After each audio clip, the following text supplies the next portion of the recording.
300 million people, and their number one sport, what they love, is football or soccer. And I think we.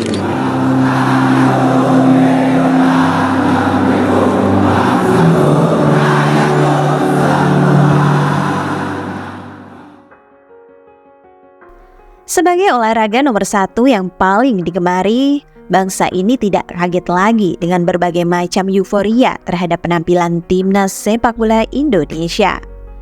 Sejak era kemerdekaan hingga hari ini, kecintaan masyarakat Indonesia tidak pernah surut terhadap sepak bola. Berbagai macam dinamika telah dilalui. Harapan, impian, kekecewaan dan tangisan yang muncul dari publik sepak bola Indonesia sudah tidak bisa dihitung lagi.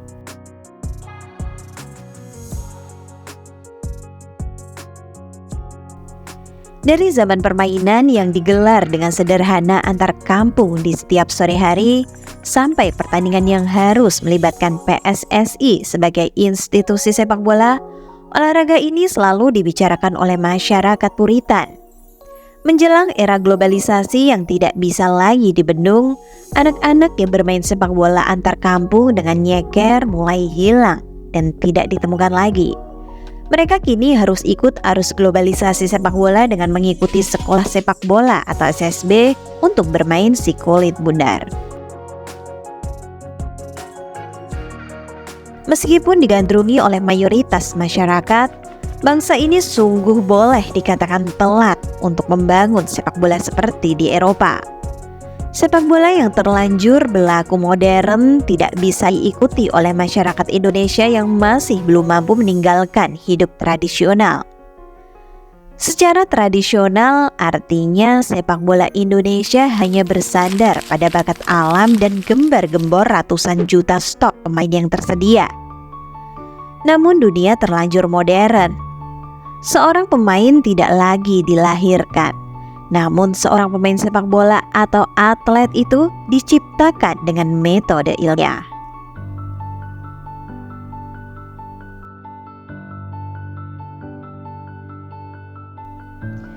Di era pasca kemerdekaan dulu, Indonesia mungkin boleh berbangga diri dengan pencapaian timnas Indonesia yang bersandar pada bakat alam.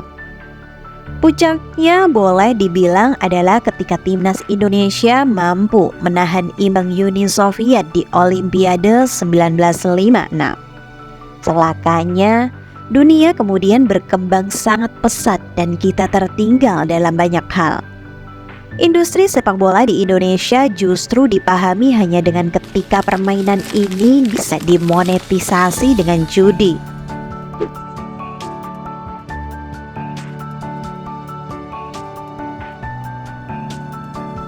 Melompat ke era milenium, pola sosial kultural bangsa Indonesia dalam membangun sepak bola puncaknya terjadi ketika era Indra Shafri bersama tim usia 19 tahun saat itu.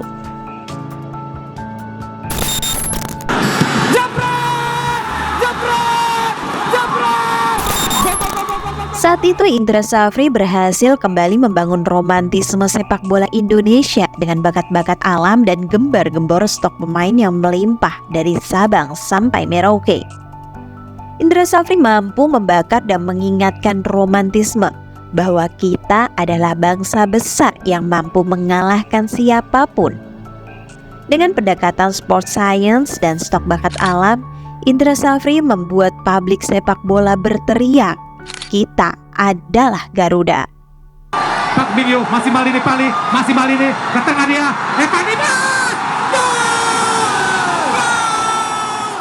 Namun seperti yang sudah-sudah, kita telat menyadari bahwa kita sebenarnya sudah tertinggal jauh dalam urusan sepak bola. Sepak bola sebagai sebuah industri terlanjur megah di dunia barat, sementara Indonesia baru mencicipi nikmatnya industri sepak bola. Sehingga hal ini membuat kita terkaget-kaget dengan uang ratusan bahkan miliaran rupiah yang bisa dieksplorasi dari olahraga ini. Monetisasi dengan cara perjudian justru kian menjamur dan terlanjur merasuk ke sendi-sendi dunia sepak bola Indonesia. Kemudian perlahan-lahan generasi Evan Dimas itu hilang. Usaha paling mutakhir yang dilakukan PSSI untuk mengejar ketertinggalan dari sepak bola Eropa adalah dengan upaya melakukan impor pemain luar negeri untuk bermain di timnas. Tuntutan publik sepak bola Indonesia yang haus dengan prestasi sepak bola nasional berusaha dijawab dengan pemain yang disebut pemain naturalisasi ini. Harapannya dengan melakukan naturalisasi beberapa pemain yang bisa bermain di timnas bisa menggendong bakat-bakat alam pemain timnas lainnya. Sayangnya di tingkat senior, usaha ini belum mampu untuk mendongkrak prestasi secara signifikan. Namun meski miskin gelar, antusiasme masyarakat Indonesia terhadap sepak bola tidak berkurang sedikit pun.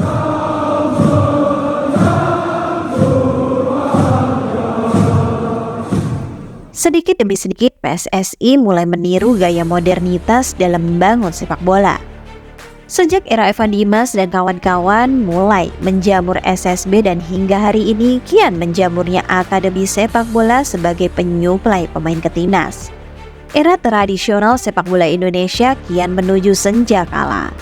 Masyarakat Indonesia yang masih akrab dengan kemiskinan harus berusaha beradaptasi dengan mahalnya biaya untuk menimba ilmu sepak bola di SSB dan Akademi Sepak Bola. Ini kan kita berpikir juga akademiknya, supaya akademiknya paling tidak mereka juga mempunyai ijazah yang tentunya bisa dimanfaatkan untuk di kemudian hari.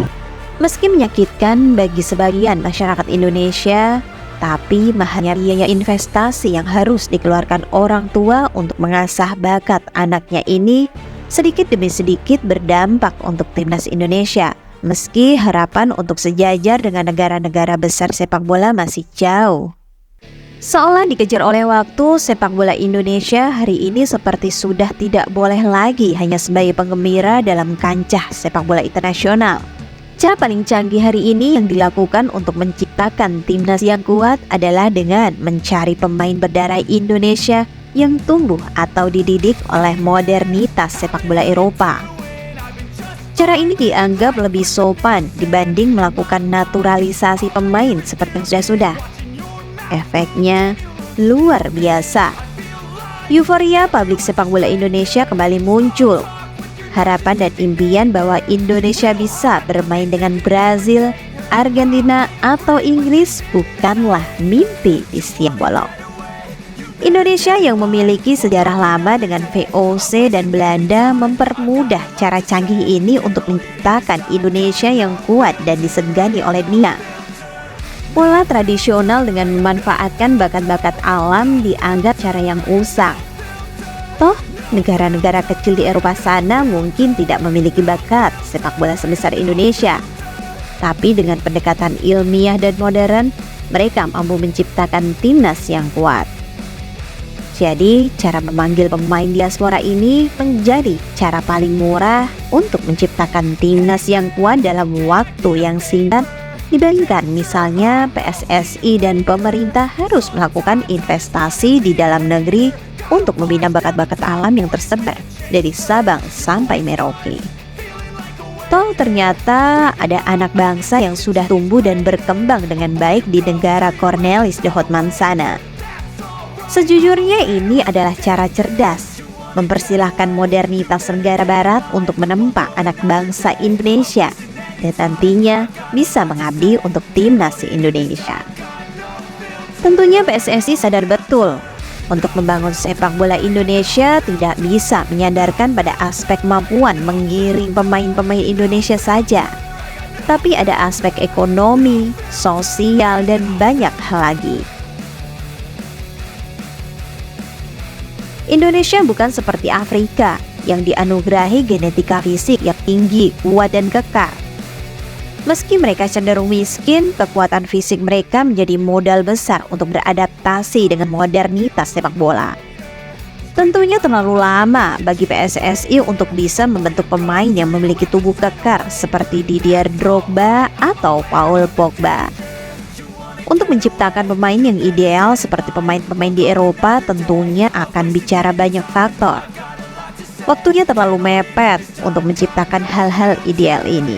Maka langkah PSSI hari ini dengan menciptakan timnas yang kuat dengan berisikan pemain-pemain diaspora yang bertipikal Eropa ini adalah langkah yang murah, cerdas, dan mengagumkan. Lalu, Bagaimana pembinaan sepak bola di usia muda?